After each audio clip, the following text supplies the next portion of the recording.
नमस्कार, मैं हूं आलोक और आप देख रहे हैं daily 24 Bharat. Madras high court के सीनियर जज जस्टिस एम सुंदर को अब मणिपुर हाई कोर्ट का मुख्य न्यायाधीश नियुक्त किया गया है।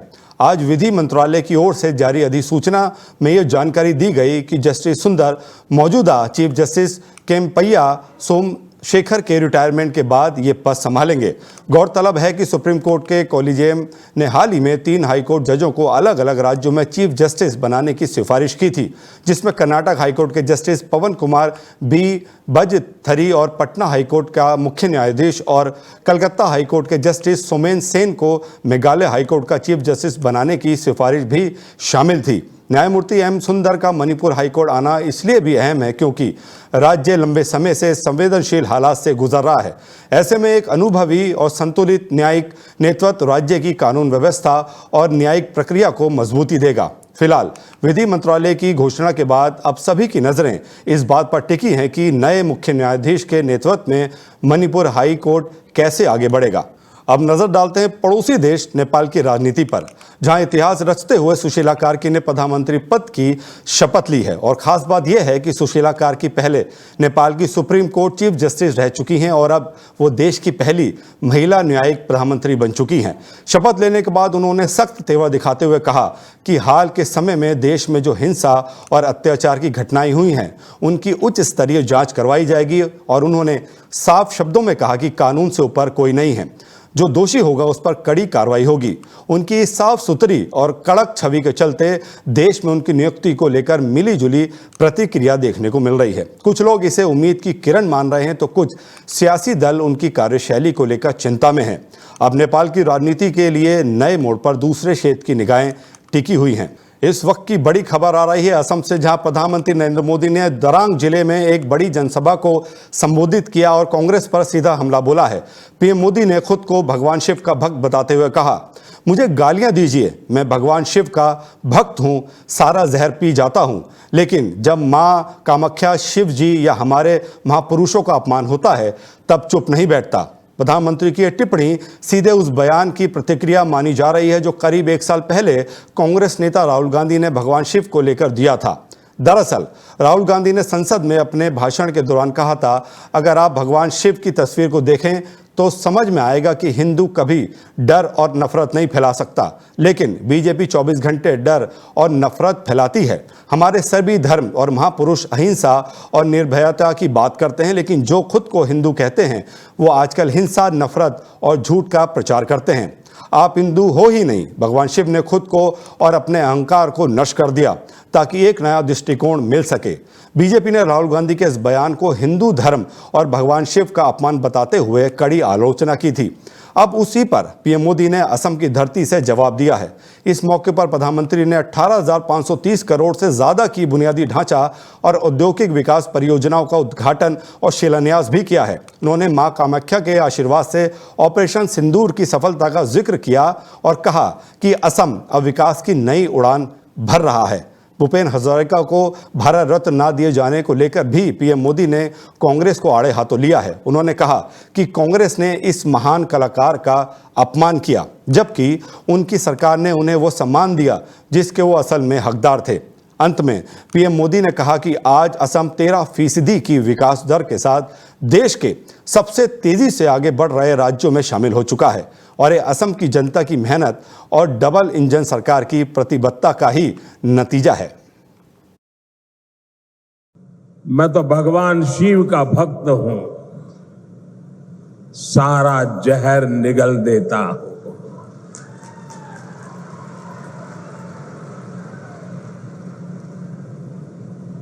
लेकिन बेशर्मी के साथ जब किसी और का अपमान होता है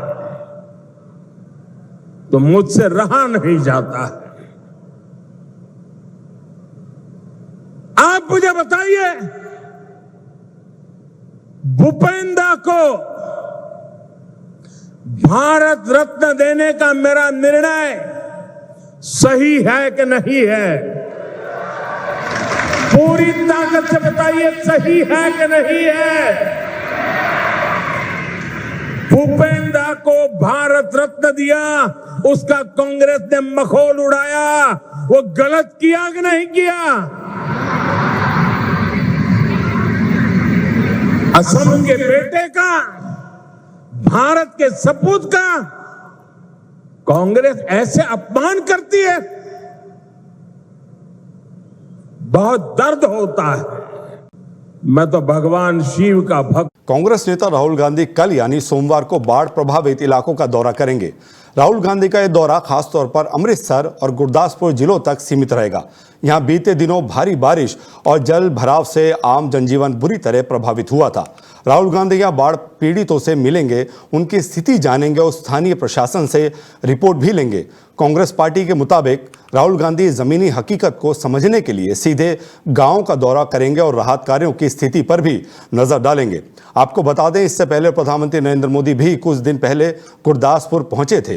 पीएम मोदी ने तब राज्य के बुनियादी ढांचों को लेकर कुछ बड़ी घोषणाएं की थी और केंद्र सरकार की ओर से हर संभव मदद का भरोसा दिलाया था। अब राहुल गांधी के दौरे को सियासी नजरिए से भी देखा जा रहा है, क्योंकि पंजाब में बाढ़ राहत को लेकर विपक्ष लगातार राज्य और केंद्र सरकार पर सवाल उठा रहा है। फिलहाल पंजाब सरकार और कांग्रेस ने सभी जिलों में अलर्ट जारी कर दिया है और राहुल गांधी के दौरे की तैयारियां जोरों पर चल रही हैं। इस वक्त की बड़ी खबर अकोला से आ रही है, जहां ईद-ए-मिलाद-उन-नबी के जुलूस के दौरान औरंगजेब से जुड़े एक पोस्टर को लेकर विवाद खड़ा हो गया है। इस मामले में पुलिस ने अब तक 3 लोगों को गिरफ्तार कर लिया है और मामला तेजी से गर्माता नजर आ रहा है। पूरा मामला अकोला शहर में उस वक्त सामने आया जब जुलूस के दौरान कुछ अज्ञात लोगों ने औरंगजेब इब्राहिम गाजी के पोस्टर पर दूधाभिषेक किया। यही नहीं, उस जुलूस में औरंगजेब का पोस्टर घुमाए जाने की बात भी सामने आई है।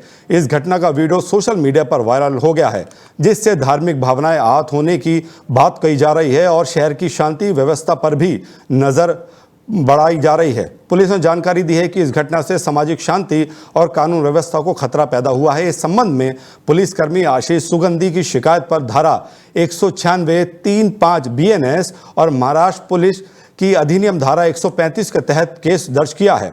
फिलहाल पुलिस ने 3 लोगों को हिरासत में लिया है और बाकी संदिग्धों की तलाश जारी है। वहीं पुलिस प्रशासन ने लोगों से अपील की है कि वे अफवाहों पर ध्यान न दें और शांति बनाए रखें।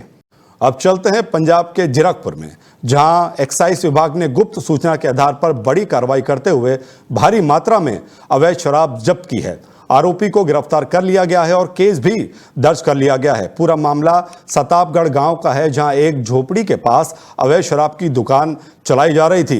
एक्साइज विभाग के इंस्पेक्टर गुरप्रीत सिंह को मुखबिर से जानकारी मिली थी कि वहां चंडीगढ़ मार्का शराब की बड़ी खेप छुपाई गई है। सूचना मिलते ही इंस्पेक्टर ने अपनी टीम के साथ दुकान पर छापा मारा और मौके से अबरार कुरैशी पुत्र इकबाल निवासी अलीगढ़ उत्तर प्रदेश को पकड़ा, जो वर्तमान में सताबगढ़ में रह रहा था। वहां उसकी तलाशी लेने के बाद भारी मात्रा में चंडीगढ़ की शराब बरामद हुई है। पूछताछ में अबरार कुरैशी ने खुद माना कि वो चंडीगढ़ से सस्ती शराब लाकर ऊंचे दामों पर बेचता था। फिलहाल विभाग ने उसे तुरंत गिरफ्तार कर लिया है और केस दर्ज कर संबंधित पुलिस थाने को कार्रवाई सौंप दी गई है और अब ये देखा जा रहा है कि इस नेटवर्क के पीछे और कौन कौन लोग जुड़े हो सकते हैं।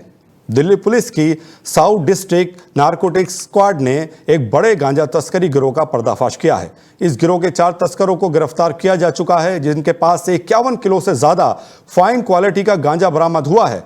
पुलिस के मुताबिक ये तस्कर बिहार और आंध्र प्रदेश से गांजा की खेप लेकर आते थे और उसे दिल्ली के अलग अलग इलाकों में सप्लाई करते थे। पुलिस को इस गिरोह की सूचना मिलते ही सख्त छानबीन की गई है।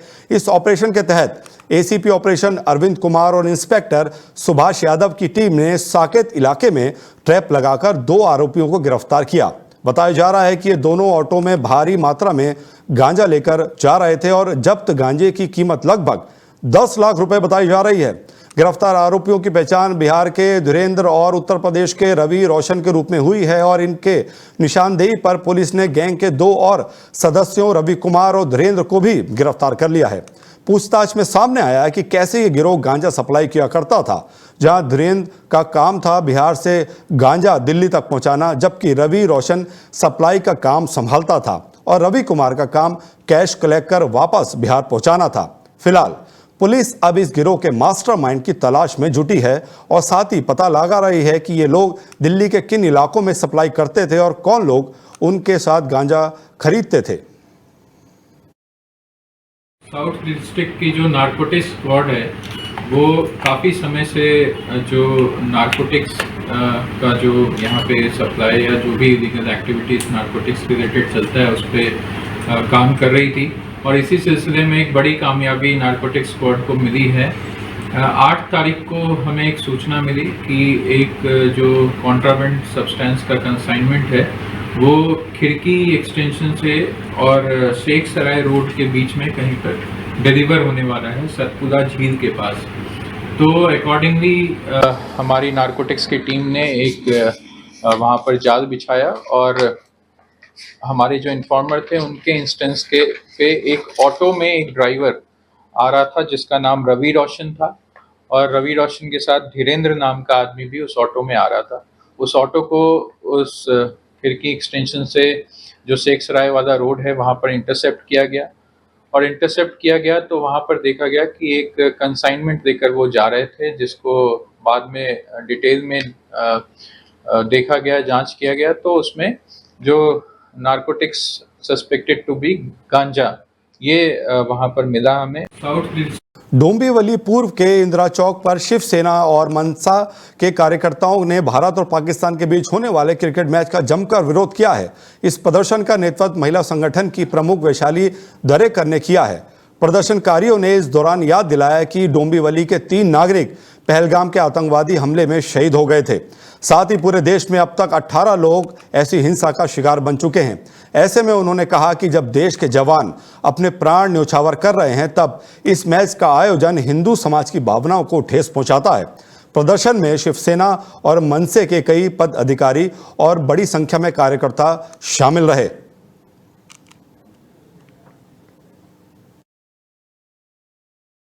जो पहलगाम में जो आतंकवादी हमला हुआ था, इस हमले में हमारे डोंबिवली के 3 लोग शहीद हुए थे और ये हमारी भावनाओं से खेलने का काम जो आज सरकार कर रही है और मोदी जी ने घोषणा की थी कि पानी और खून एक साथ नहीं बह सकता, वैसे खून और क्रिकेट एक साथ नहीं हो सकता, ये हमारी भावना है। और उद्धव जी के नेतृत्व में आज पूरे महाराष्ट्र में ये आंदोलन हो रहा है और हम इस क्रिकेट की आज जो टूर्नामेंट हो रही है इसका हम निषेध करते हैं। हम भारत के जो क्रिकेट के प्लेयर्स हैं उनको भी रिक्वेस्ट करना चाहते हैं कि इस सामने से आप खुद बैकआउट हो जाए और आज ये सामना आप मत खेलें। जो पहलगाम में जो आतंकवादी हमला हुआ था, इस हमले में हमारे डोंबिवली के 3 लोग शहीद हुए थे और ये हमारी भावनाओं से खेलने का काम जो आज सरकार कर रही है। और दिल्ली के लाल किला में 17 सितंबर को लव कुश रामलीला कमेटी की तरफ से रामलीला का भव्य कार्यक्रम आयोजित किया जाएगा और इस बार की रामलीला में बीजेपी सांसद और लोकप्रिय अभिनेता मनोज तिवारी परशुराम का किरदार निभाएंगे। आज मनोज तिवारी के आवास पर एक प्रेस कॉन्फ्रेंस हुई जिसमें लव कुश रामलीला कमेटी के अध्यक्ष भी मौजूद रहे। डेली 24 भारत की टीम ने मनोज तिवारी से खास बातचीत की जिसमें उन्होंने बताया कि परशुराम के बारे में समाज में कई गलतफहमियां फैली हुई हैं जिन्हें इस रामलीला के जरिए सही किया जाएगा। वहीं लव कुश रामलीला कमेटी के अध्यक्ष अर्जुन कुमार से भी हमारे संवाददाता ने खास बातचीत की जिसमें उन्होंने बताया कि इस बार की रामलीला कैसे खास रहेगी और कितनी संख्या में लोग इस रामलीला कमेटी में पहुंचेंगे, किस तरह की व्यवस्था है और कौन कौन से बड़े अभिनेता इसमें किरदार निभाएंगे, जैसी अहम जानकारियां उन्होंने साझा की। आज आपने परशुराम के बारे में भी बताया, जो उसमें डायलॉग्स कुछ ऐसे हैं जिसको लेकर गलत चीज़ें बताया गया अब तक, तो उसको लेकर क्या आपने जो स्पष्टीकरण किया? कई जगह या तो अज्ञानतावश या तो साजिशवश कुछ लोगों ने स्क्रिप्ट में गड़बड़ियाँ की हैं। वो मैं प्रार्थना कर रहा हूँ रामलीला कमेटी के डायरेक्टरों से कि उसको आप ध्यान से देखना चाहिए जिससे कोई गलत मैसेज न जाए। जैसे देखें परशुराम भगवान को दिखाया गया कि वो सारे क्षत्रियों को मार डाले। अरे भाई, सारे क्षत्रियों को नहीं मारे, उनका झगड़ा सहस्त्रबाहु राम के राक्षस से था तो सहस्त्रबाहु को मारे। अब उसको दिखा देते हैं दूसरे ढंग से, वो गलत है, उसके डायलॉग को बदलना चाहिए। मनोज जी, एक सवाल है जो आखिरी सवाल है, जिस तरीके से मैच होने वाला है उसको लेकर बहुत विवाद हो रहा है, विपक्षी पार्टियां जो है इसको लेकर तमाम बातें कह रही हैं, इस पर आप क्या कहना चाहेंगे? कुछ नहीं यार, मैच थोड़ी छोड़ सकता है, पाकिस्तान में नहीं खेलना है, बाकी अंतर्राष्ट्रीय टूर्नामेंट थोड़ी छोड़ सकता है भारत। पार्टी केजरीवाल कह रहे हैं कि ये देश के साथ गद्दारी है और वो सिंदूर लेकर वो सब खुदे गद्दार हैं। देखिए, इस बार जो हमारा मंच है वो हमने भगवान सोमनाथ जी का मंदिर बनाया है, जो कि 150 फुट लंबा और 45 फुट ऊंचा है। इस मंच के ऊपर गुजरात के, कलकत्ता के, वृंदावन, मथुरा के कारीगरों ने लगभग 1 महीने से इसको तैयार कर रहे हैं। इसके गुम्मद बहुत ही सुंदर नक्काशी के साथ बनाए गए हैं। इसमें 1.25 लाख LED लगाई गई है और दर्शकों को लगेगा लीला स्थल के ऊपर आकर कि हम वाकई भगवान सोमनाथ जी के मंदिर में आ गए हैं। बाकी तो हमारे जो फिल्मी दुनिया के कलाकार हैं, वो फिल्मी दुनिया के कलाकार हर साल की तरह इस बार भी रोल करेंगे। जैसा कि अभी आपने मनोज तिवारी जी को सुना, वो भी परशुराम जी का रोल कर रहे हैं। रावण के रूप के अंदर जो है वो आर्या बब्बर इस बार जो है रावण का कर रहे हैं, राजेश पुरी कर रहे हैं। तो और भी फिल्म स्टार्स हैं जो इस बार अलग अलग किरदार निभा रहे हैं। दिल्ली से बड़ी खबर आ रही है, जहां आम आदमी पार्टी के नेता और एमसीडी के नेता प्रतिपक्ष अंकुश नारंग ने भाजपा सरकार पर बड़ा आरोप लगाया है। अंकुश नारंग ने कहा कि जब भाजपा के मेयर राजा इकबाल सिंह अपने ऑफिस को साफ नहीं रख पाए तो दिल्ली को कूड़े से आज़ादी कैसे दिलाएंगे। दरअसल 1 अगस्त को मेयर ने सिविक सेंटर स्थित एमसीडी मुख्यालय में कूड़ा साफ करने का वादा किया था। उन्होंने कहा था कि यहां से लेकर शहर के 12 जोनों तक के ऑफिसों में मौजूद रद्दी कागज और कूड़ा हटाया जाएगा, लेकिन आज करीब 1 महीने के बाद भी मेयर का ऑफिस और सिविक सेंटर में कूड़ा पड़ा हुआ है। अंकुश नारंग ने बताया कि मेयर राजा इकबाल सिंह ने यहां आकर कूड़ा मुक्त दिल्ली का सपना दिखाया, लेकिन वो केवल फोटो सेशन तक सीमित रह गया। उन्होंने साफ कहा कि भाजपा सरकार ने इस अभियान में अब तक कोई ठोस काम नहीं किया है। नारंग ने आगे कहा, अगर मेयर और एमसीडी ऑफिस खुद साफ नहीं कर पा रहे हैं तो वे दिल्ली को साफ सुथरा कैसे बनाएंगे। उन्होंने भाजपा के कामकाज की निंदा करते हुए कहा कि यह केवल दिखावा है, असल में दिल्ली में कूड़ा बढ़ता जा रहा है। अंकुश नारंग ने मुख्यमंत्री रेखा गुप्ता और मेयर राजा इकबाल सिंह पर कड़ी आलोचना करते हुए कहा कि भाजपा सरकार ने दिल्ली को कूड़े से आज़ादी नहीं बल्कि कूड़े को आज़ादी का अभियान दिया है। यानी साफ सफाई के मामले में दिल्ली की हालत अभी भी बेहद खराब बनी हुई है और विपक्ष लगातार भाजपा सरकार को इसके लिए जवाबदेह ठहरा रहा है। नमस्कार, मैं अंकुश नारंग, नेता विपक्ष एमसीडी। अभी हम खड़े हैं 17वें फ्लोर पे, जो कि आप देख सकते हैं कि वेटनरी सर्विसेज डिपार्टमेंट है। और आपको याद होगा कि जब भाजपा ने दिल्ली को कूड़े से आजादी अभियान चलाया था तो यहां पे महापौर जी आए थे और महापौर ने आके ये कहा था कि दिल्ली के अंदर जितनी भी रद्दी पड़ी है, हमारे ऑफिस के अंदर जितनी भी रद्दी पड़ी है, जितना भी वेस्ट पड़ा है, इसको हटाकर हम स्वच्छता का संदेश देंगे। ये मैं 2/8/2025 की इसी ऑफिस की आप देख सकते हैं, ये लेके आया हूं। अखबार की कवरेज है जो कि पंजाब केसरी के अंदर है। आप देख सकते हैं महापौर की तस्वीर है, राजा इकबाल सिंह दिखाई दे रहे हैं। मैं दूसरा भी दिखा देता हूं, जिसके अंदर लिखा हुआ है, महापौर ने निगम मुख्यालय में रद्दी और ई वेस्ट हटाकर दिया स्वच्छता का संदेश।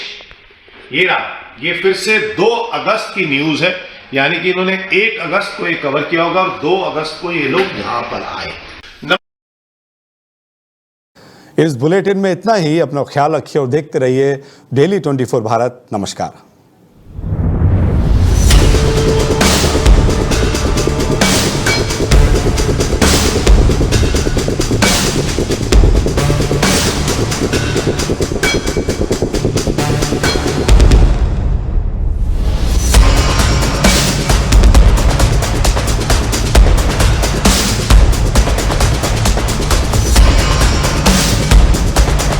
नमस्कार, मैं रमेश ठाकुर।